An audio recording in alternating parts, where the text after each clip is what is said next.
Sari pleating பண்ணலாமா? இந்த சாரியை பற்றி சொல்கிறதுக்கு முன்னாடி கொஞ்சம் அந்த ஃபாலோ மட்டும் பண்ணிட்டு வந்துருங்க. இந்த சாரியை பற்றி ஆல்ரெடி ஒரு வீடியோ போட்டிருக்கேன், பார்க்காதவங்க கீழே டிஸ்கிரிப்ஷனில் லிங்க் இருக்குது, போய் பார்த்துட்டு வந்துருங்க.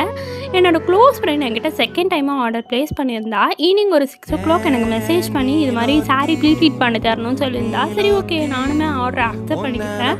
7 o'clock அவங்களே எடுத்துகிட்டு வந்து கொடுத்துருந்தாங்க சாரீ. நான் அவங்கக்கிட்டேருந்து மெஷர்மெண்ட்ஸ் மட்டும் எடுத்துக்கிட்டேன். 7:30 போல் ஸ்டார்ட் பண்ணலான்னு பார்க்குறவ தான் ஒரு பெரிய ட்விஸ்ட்டே, சாரியில் ஹோல். உடனே நான் அவங்கள காண்டாக்ட் பண்ணி இது மாதிரி சாரியில் ஹோல் இருக்குது, பண்ணலாமான்னு கேட்டிருந்தேன். அவங்க வேணான்னு சொல்லிட்டாங்க. ஆர்டர் கேன்சல் போகலன்ட்டு நானுமே விட்டுட்டேன். ஒரு 5 minutesல திருப்பி அவங்க என்னை காண்டாக்ட் பண்ணி இன்னொரு சாரீ எடுத்துகிட்டு வந்து தரோம், பண்ணி தர முடியுமா கேட்டிருந்தாங்க. சரி ஓகே, நானுமே அக்செப்ட் பண்ணிக்கிட்டு 9 o'clock அவங்களுக்கு டெலிவரியுமே பண்ணிட்டேன். இந்த 2 சாரியில் உங்களுக்கு எந்த சாரீ பிடிச்சிருக்குன்னு மறக்காமல் கமெண்ட் பண்ணிட்டு போங்க. க்யூட்டாக ஃபீட்பேக்குமே கொடுத்துருந்தாங்க. இது மட்டும் தான் பண்ணுறீங்களா கேட்டால் இல்லை, ரிசைன் ஆர்ட் ஒர்க்ஸுமே பண்ணிகிட்ருக்கோம், பல்க் ஆர்டர்ஸுமே பண்ணிகிட்ருக்கோம். உங்களுக்கு ஏதாவது